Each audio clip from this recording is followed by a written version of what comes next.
Wilson family stood at the foot of the sprawling, weathered mansion, gazing up at the towering structure that loomed against the overcast sky.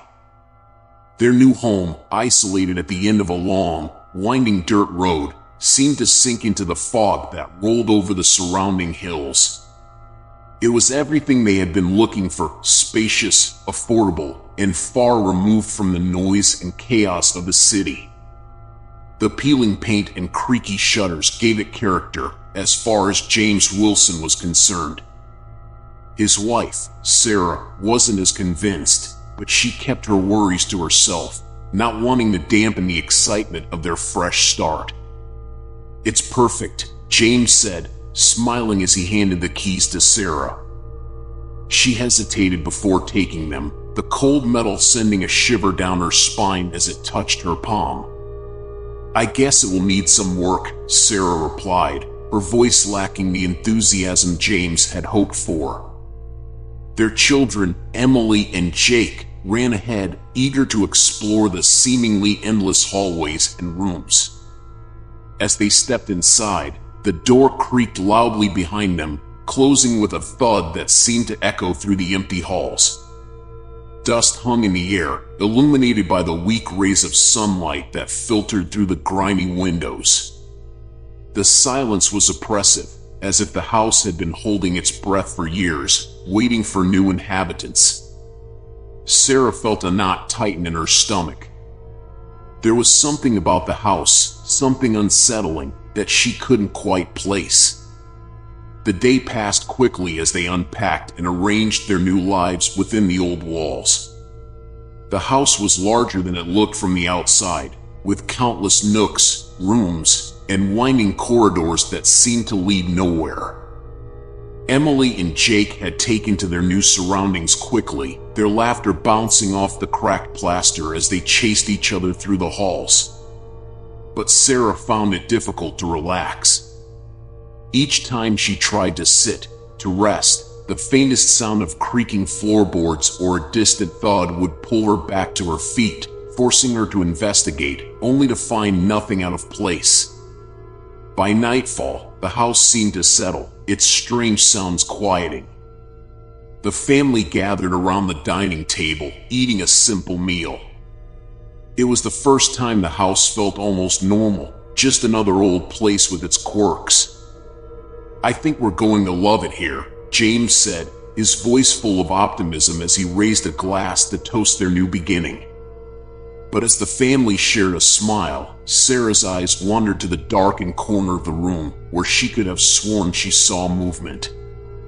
She blinked, her heart skipping a beat. Nothing. Later that night, as they prepared for bed, Sarah's unease returned. Lying in the unfamiliar bed, she stared at the ceiling, listening to the wind howling outside and the occasional creak of the house settling. She heard a soft whisper, faint, like someone speaking just outside the room. She sat up abruptly, holding her breath. Silence. It must have been her imagination, she thought. This house, with its age and isolation, was bound to play tricks on them at first. In the room down the hall, James had fallen into a deep sleep, undisturbed by the sounds that had kept Sarah awake. But somewhere, just beyond the reach of their hearing, something was stirring, something that had been waiting for them. The next morning, Sarah woke to find Emily and Jake sitting at the kitchen table, their faces pale and expressionless. James was already outside, unloading the last of their things from the car. "What's wrong?" she asked, her voice filled with concern. Emily looked up slowly, her eyes wide and glassy. "There's a man in the house," she whispered. Sarah's blood ran cold. "A man," she repeated, trying to hide her growing fear. Jake nodded, his small hand gripping his sister's tightly. "He was standing in the hallway last night. He was watching us." Sarah's heart pounded in her chest as she glanced toward the hallway, where the shadows seemed darker than they should be. But no one was there. It's just the house, Sarah said, forcing a smile. Old houses can make strange noises. You probably just imagined it. But as she spoke, a cold draft swept through the room, and for a brief moment, Sarah thought she could feel eyes on her, too. That same evening, as the sun began to set, a thick fog rolled in from the hills, wrapping the house in a suffocating blanket of gray. The air felt heavy, oppressive, as if the house itself was breathing with them, its deep exhale brushing the back of their necks. Sarah tried to push away the unease gnawing at her, convincing herself that the children's story was just their overactive imagination. But as night crept closer, the tension in the house seemed to tighten, like an invisible noose drawing slowly around them. James was in the living room, sifting through old boxes left by the previous owners. He'd found some dusty photo albums and a few trinkets, likely forgotten in the rush of their departure. As he flipped through the brittle pages, something caught his eye, a family photo, their faces blurred and faded with time. But what struck him wasn't the family themselves, it was the figure in the background, barely visible in the shadows. A tall man, dressed in old-fashioned clothes, stood at the edge of the frame, his face turned slightly away, watching them. James frowned, his fingers tracing the outline of the man's shadowy form. Something about the figure sent a chill down his spine, though he couldn't explain why. He snapped the album shut and stood up abruptly, feeling the need to shake off the sudden unease. "Sarah," he called out, his voice echoing through the house. She appeared in the doorway, her brow furrowed. "What is it? Have you noticed anything strange?" "Since we moved in," he asked, holding the album out to her.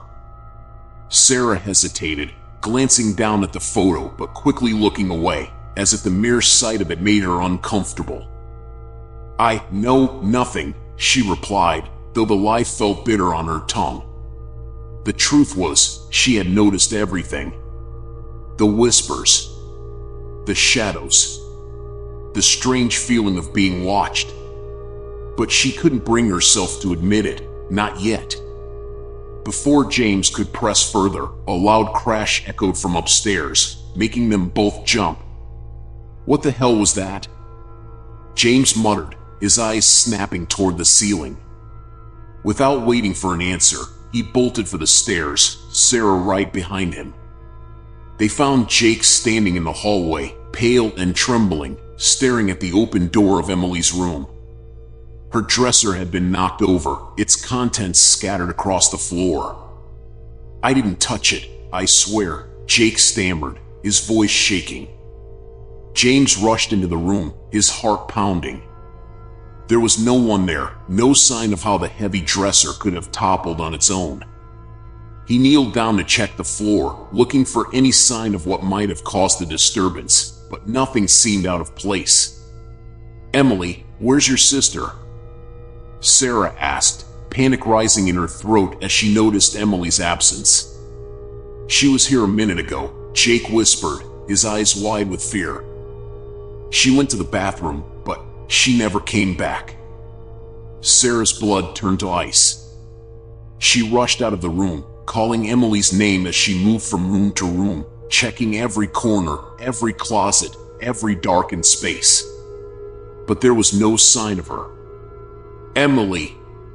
James yelled, his voice echoing through the empty halls. The house seemed to swallow their cries, the silence that followed more terrifying than any response. Sarah's mind raced with worst-case scenarios, her fears spiraling out of control. Just as she was about to run outside to check the grounds, she heard it, a faint giggle echoing down the long hallway. "She's playing hide and seek," James said, relief washing over him. But Sarah wasn't so sure. The sound, though familiar, felt wrong, like an echo from somewhere distant, not their daughter at all. They followed the sound down the hall to a small, narrow door they hadn't noticed before. It was slightly ajar, leading to what seemed like a hidden staircase descending into the dark. "Emily?" Sarah called out, her voice trembling. James flicked on his phone's flashlight and cautiously began to descend. The steps creaked beneath his weight as they made their way into the musty, cold air of the basement. The deeper they went, the more oppressive the atmosphere became, as if the walls were closing in around them. At the bottom of the stairs, they found a small room filled with old furniture and covered in dust. And there, standing in the middle of the room, was Emily. She was staring at the far wall, her back to them, completely still. "Emily!" Sarah shouted, rushing forward. But as she got closer, something stopped her in her tracks. The air around her felt thick, heavy, and suddenly freezing. Emily turned slowly, her face pale and expressionless. "He's here," she whispered, her voice flat and distant. James felt the hair on the back of his neck stand on end. "Who's here, honey?" he asked, his voice shaky.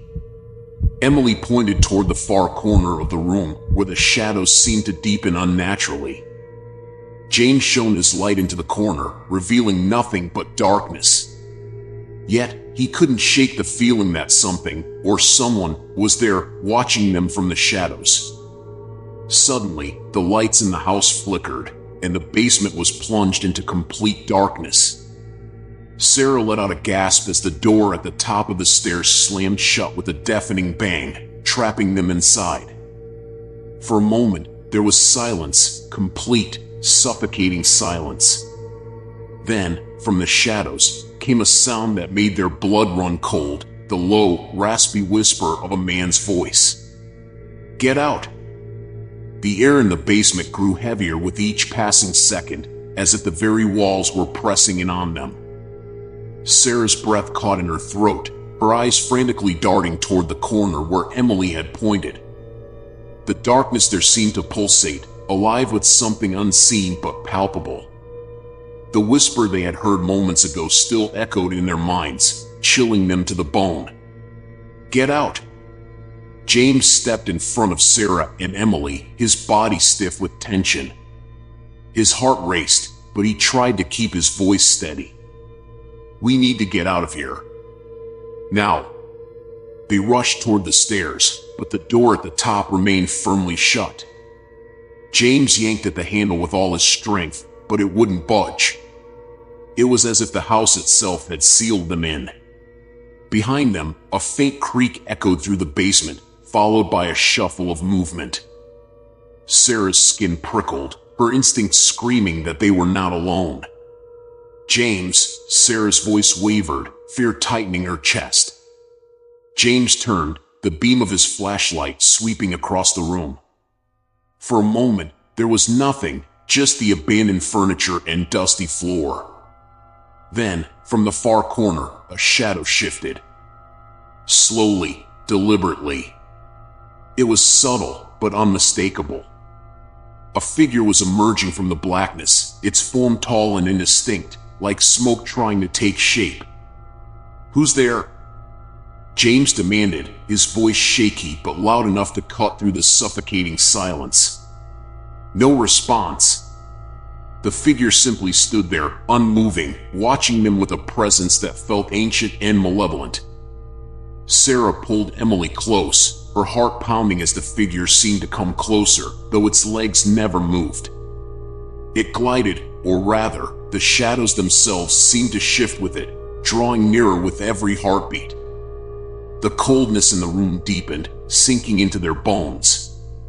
Suddenly, a loud bang reverberated from behind them. They spun around to see that one of the old chairs had been thrown across the room, smashing into the far wall with a force that sent splinters flying. Sarah gasped, her grip on Emily tightening as panic gripped her. The air around them began to vibrate with an unnatural energy, making it hard to breathe.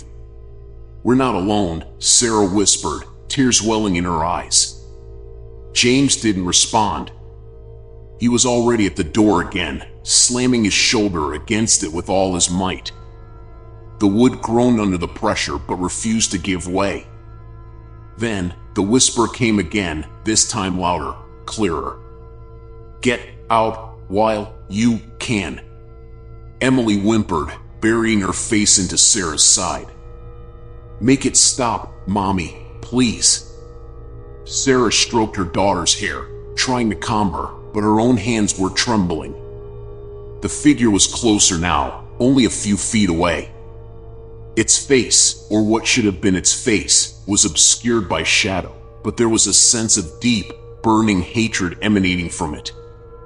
In a sudden burst of desperation, James grabbed an old piece of wood from the floor and swung it at the door with all his strength. The door frame cracked, splintering enough for him to shove it open just a few inches. Enough for them to escape. Go, go, go! James yelled, pushing Sarah and Emily up the stairs. They scrambled out of the basement, gasping for breath as they emerged into the hallway. Behind them, the basement door slammed shut on its own with a force that shook the entire house. They didn't stop running until they were back in the living room, the dim light from the single lamp casting long, eerie shadows on the walls. For a moment, they stood there, panting, trying to catch their breath.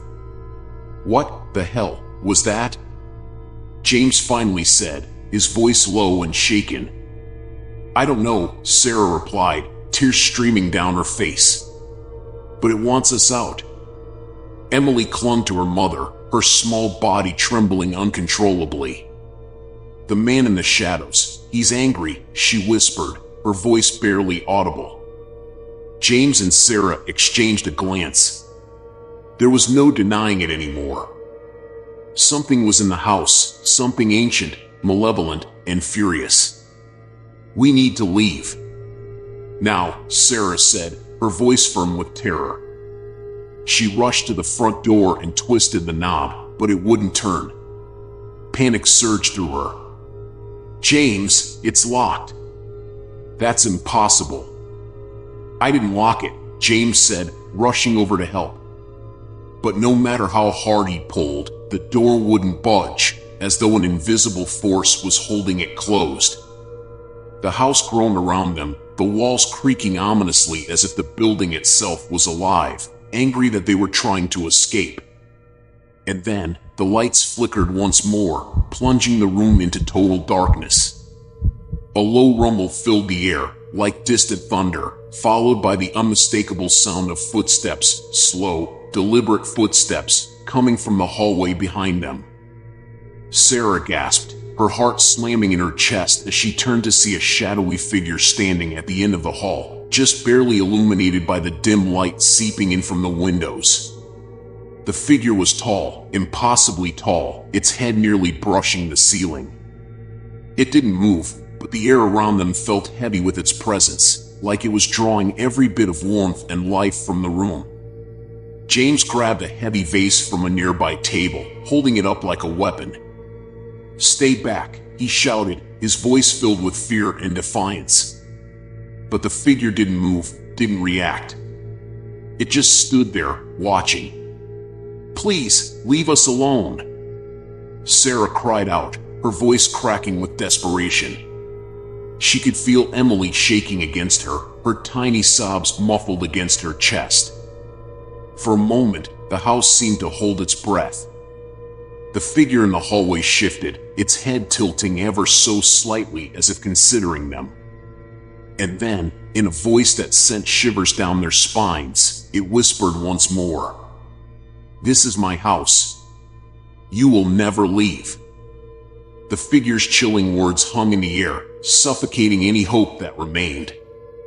Sarah's knees buckled beneath her as she collapsed onto the floor, her arms wrapped tightly around Emily, who was sobbing uncontrollably.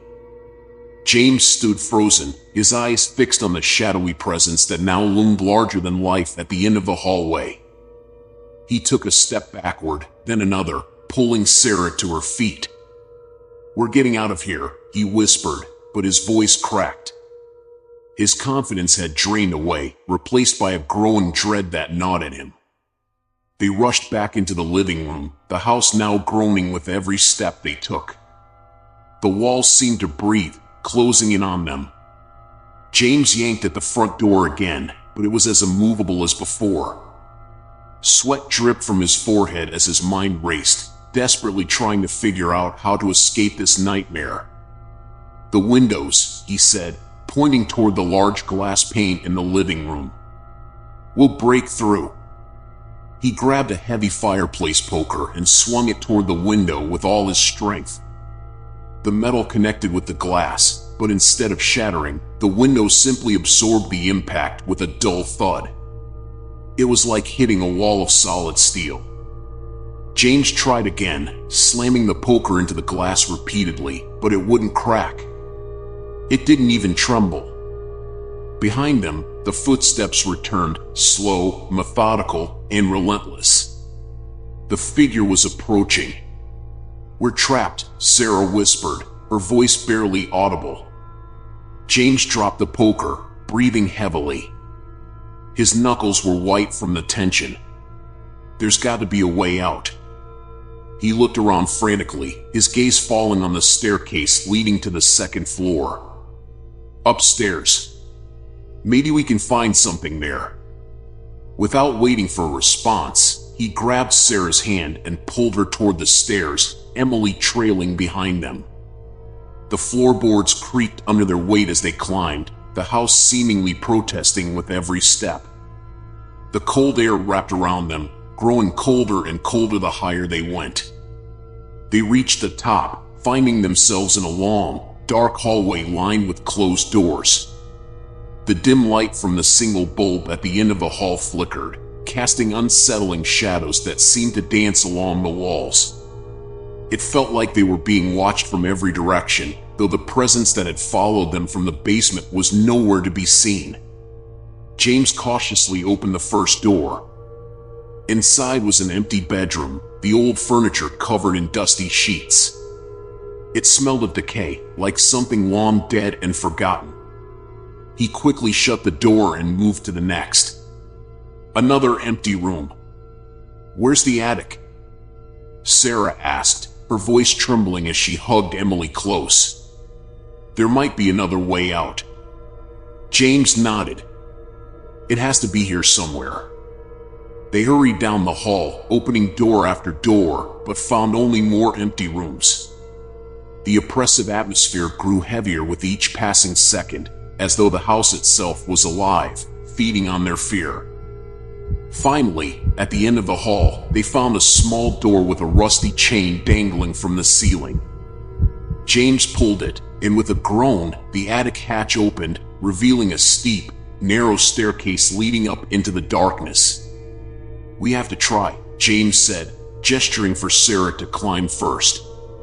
She hesitated, staring up at the void above. "There's something up there," she whispered, fear freezing her in place. "We don't have a choice," James urged. The sound of footsteps began again, echoing up the staircase from the floor below. The figure was climbing, slowly but surely, coming for them. Sarah grabbed Emily and pulled her up the steps, her heart hammering in her chest. They reached the attic, where a single small window provided the faintest sliver of moonlight. The room was filled with old boxes and forgotten relics, the air thick with dust and the smell of rotting wood. James quickly followed, pulling the hatch shut behind him. The footsteps stopped at the bottom of the stairs, and for a moment, all was silent. But they knew better. The figure was still there, waiting, watching. James looked around, his eyes falling on the window. "It's small, but we can fit through." He approached it cautiously and tried to pry it open, but it wouldn't budge. It was sealed tight, just like the rest of the house. Behind him, Emily let out a small whimper. "Daddy, he's here." James turned slowly. The attic was plunged into near total darkness, but even in the faint light, they could see it, standing in the far corner, barely visible, the same shadowy figure that had been pursuing them all along. It was closer than ever before. James grabbed a rusty crowbar from one of the old boxes and raised it defensively. "Stay back," he shouted, though his voice was barely more than a whisper. The figure didn't move. It seemed to blend into the very darkness of the attic, its form flickering and shifting like smoke. The coldness in the room intensified, seeping into their bones. "James, what do we do?" Sarah asked, her voice trembling as she held Emily close. James felt his throat tighten. There was no escape, no plan left. The figure didn't want them gone, it wanted them to stay. Forever. And then, in the stillness, the voice returned, but this time, it was clearer, more distinct. It wasn't a whisper anymore, it was a growl. "You're already mine." A wave of cold air washed over them, and the attic door suddenly flew open with a deafening crash. The sound echoed through the house as if the building itself had come to life. The figure surged forward, faster than they could react, and the attic was filled with the sound of scraping wood and rattling walls. James swung the crowbar wildly, but it passed right through the figure, hitting nothing but air. He stumbled back, his heart pounding in his chest. The room trembled as the shadow enveloped them, growing darker and colder by the second. Sarah screamed as Emily was ripped from her arms by an invisible force, her small body suspended in the air for a brief, horrifying moment before being thrown across the room. "Emily!" James shouted, rushing toward her, but the figure blocked his path. It loomed over them now, an all-encompassing darkness that seemed to swallow the light itself. The cold was unbearable. Sarah collapsed to the floor, shivering violently, her breath coming in ragged gasps. "James," she whispered, her voice barely audible. James's vision blurred as the figure descended on them, its presence suffocating, filling every inch of the attic with malevolent energy. And then, just as quickly as it had begun, the darkness receded, pulling back into the shadows. The house fell silent once more, the air thick with tension. They were left alone in the stillness, the weight of the encounter pressing down on them like a heavy stone. But deep down, they knew the truth, this wasn't over. The house had let them go, for now. The silence in the attic was unbearable. The oppressive weight of the house pressed down on them like a living entity, its malevolence seeping into every crack and crevice. James knelt beside Sarah, who was trembling uncontrollably. Emily lay unconscious in the corner, her small body limp and lifeless, but breathing. James's mind raced, his thoughts spiraling out of control. They had escaped the figure for now, but he could feel it. Its presence was still here, lurking just beneath the surface. The house was alive, and it was toying with them. "We have to get out of here, James," Sarah whispered, her voice cracking with desperation. "I don't care how. We need to leave now." James nodded, but deep down, he knew there was no easy way out. The house had trapped them, twisted its very structure to prevent their escape. The windows wouldn't break, the doors wouldn't open, and now, it felt like the walls themselves were closing in. Suddenly, a loud thud echoed from below, followed by the unmistakable sound of shattering glass. James and Sarah exchanged a panicked glance. Something was happening downstairs. "Stay here with Emily," James said, his voice tense. "I'll check it out." "No, don't leave us alone," Sarah begged, her hand clutching his sleeve. "We're safer together." But before James could respond, the thudding grew louder, more insistent.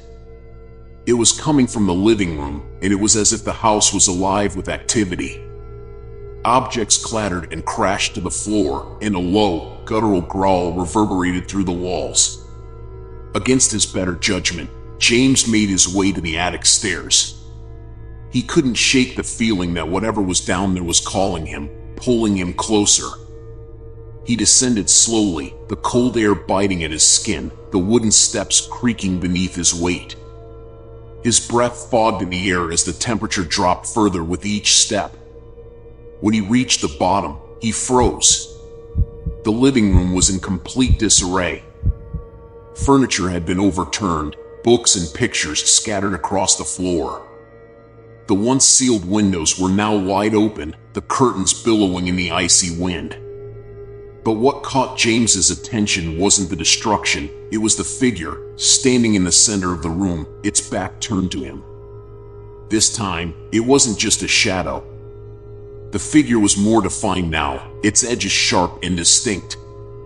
Its body was grotesque, twisted and elongated, with limbs that seemed too long for any human.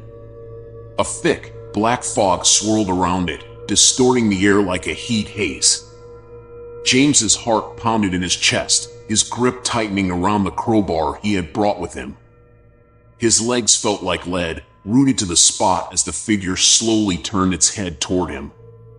Its face, if it could even be called that, was a horrifying amalgamation of features. Sunken, hollow eyes stared at him, glowing faintly with an unnatural light. Its mouth stretched into an impossibly wide grin, revealing rows of jagged, blackened teeth. "Leave," the figure hissed, its voice deep and guttural, like the sound of rocks grinding together. James's mind screamed at him to run, but his body refused to move. The figure took a step forward, its movements slow and deliberate, each step sending a wave of cold terror crashing over him. But then, in the midst of his fear, something shifted. James blinked, and for a brief moment, the figure wasn't there. Instead, standing in its place, was a man. A pale, disheveled man, wearing clothes that looked centuries old. His eyes were wild with madness, his mouth moving as if speaking, though no sound came out. James's stomach twisted. This was one of the former residents, one of the many victims the house had claimed. The man's expression was one of sheer desperation, his eyes pleading for help as he mouthed the words, "Get out." Before James could react, the vision shattered. The grotesque figure was back, advancing toward him with renewed intensity. James staggered backward, his breath coming in shallow gasps. "Get away from me," he shouted, swinging the crowbar wildly in front of him. But it was useless. The figure moved through the air like smoke, untouchable and unstoppable. It lunged toward him, and James fell to the floor, scrambling to get away. His back hit the wall with a hard thud, and for a terrifying second, he thought this was it, the moment the house claimed him too. But then, just as the figure reached him, it stopped. The room fell deathly silent as the figure's head snapped to the side, its hollow eyes fixed on the stairs. James followed its gaze, his heart sinking as he realized why it had stopped. Sarah was standing at the top of the staircase, holding Emily in her arms. Her face was pale, her eyes wide with terror. "No," James whispered, his voice barely audible.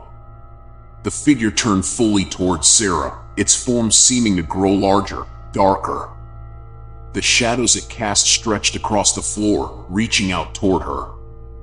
"Run!"